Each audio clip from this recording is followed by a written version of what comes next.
Welcome to today's Explainer. Listen, I want you to take a second and really truly look at your life right now. You wake up at the exact same time every single morning.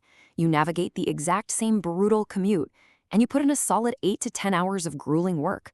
You're not lazy. You pay your bills on time, you try your absolute best to be responsible, and you're giving the market your peak physical and mental energy.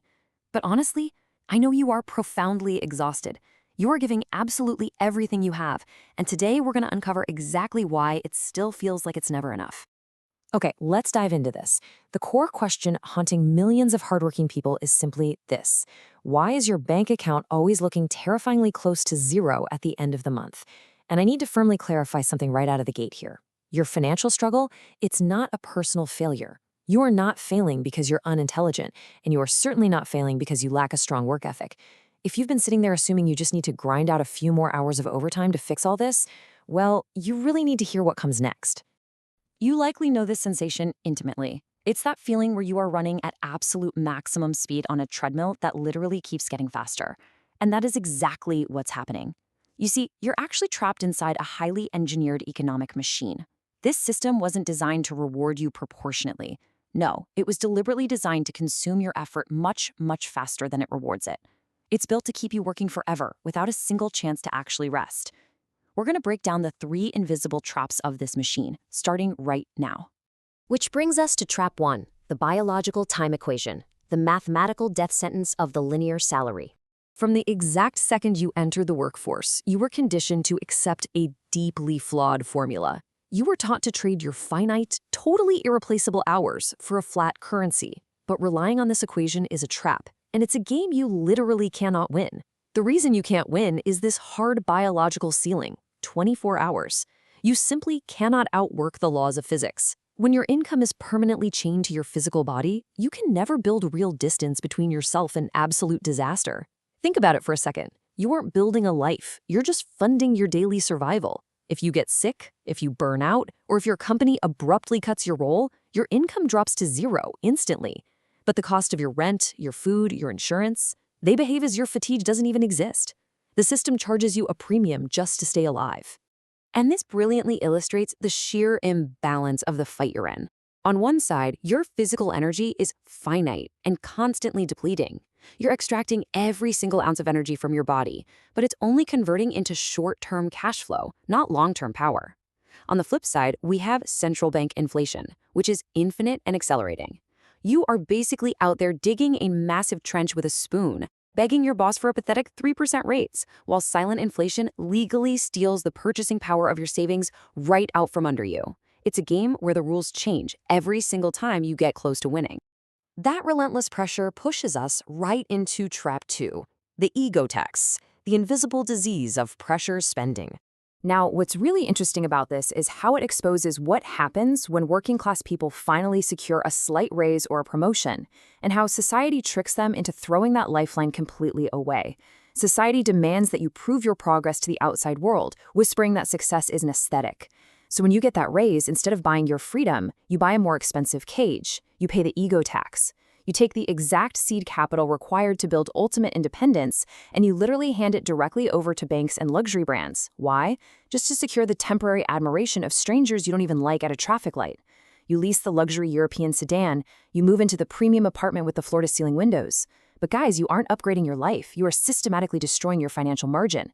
And when you have zero shock absorbers, a minor inconvenience like a flat tire suddenly becomes a catastrophic emergency. And this total lack of margin bleeds directly into the third and most dangerous trap of all, cognitive exhaustion. How zero financial margin leads directly to neurochemical bankruptcy. Living right on the edge of your income just to manage a carefully curated facade of success keeps your nervous system constantly humming with a low-grade fear. Financial stress doesn't just drain your bank account, it aggressively drains your mental bandwidth. Imagine your cognitive battery after a day at your stressful corporate job. You have just 1% of your bandwidth remaining. 99% has been completely depleted. You are in a state of absolute neurochemical bankruptcy. Returning home completely drained like this guarantees one tragic outcome. You'll never have the energy to step back, realize that your current financial strategy is a mathematical dead end, and actually build a competing system. Operating on a 1% battery leads to incredibly expensive, impulsive decisions. Because your brain is so depleted, you just don't have the energy to cook, so you order a $50 food delivery. You don't have the focus to read a financial report or learn a new high-income skill, so you collapse onto the couch for 3 whole hours of completely meaningless social media scrolling.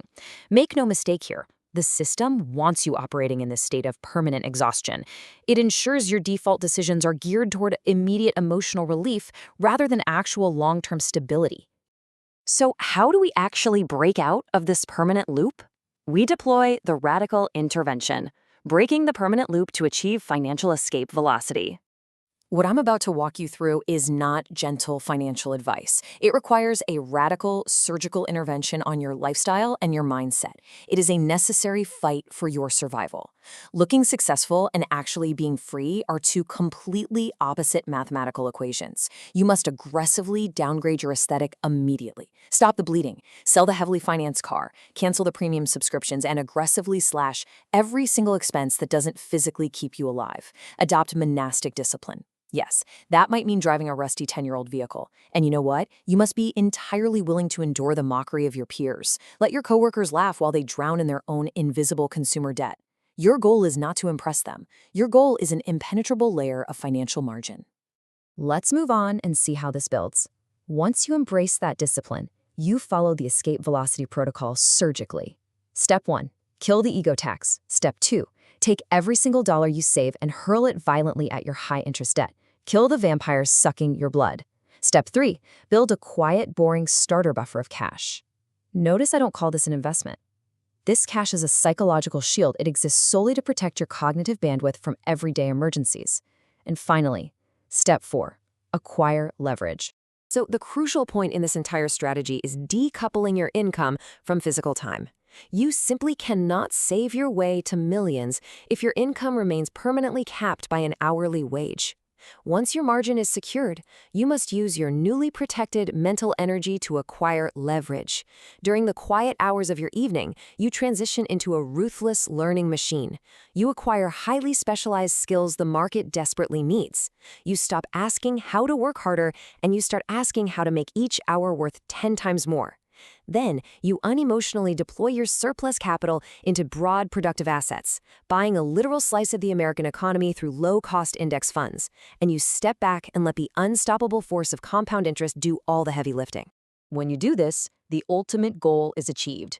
The math violently inverts. Over time, your assets will begin generating more cash flow than your physical labor ever possibly could.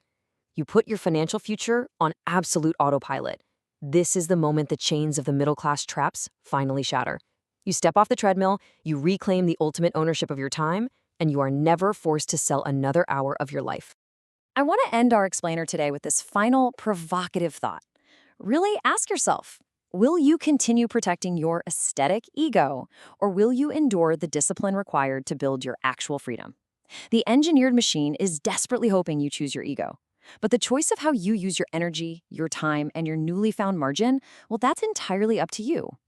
Thank you for joining me, and I genuinely hope this empowers you to step back, see the trap, and finally break free.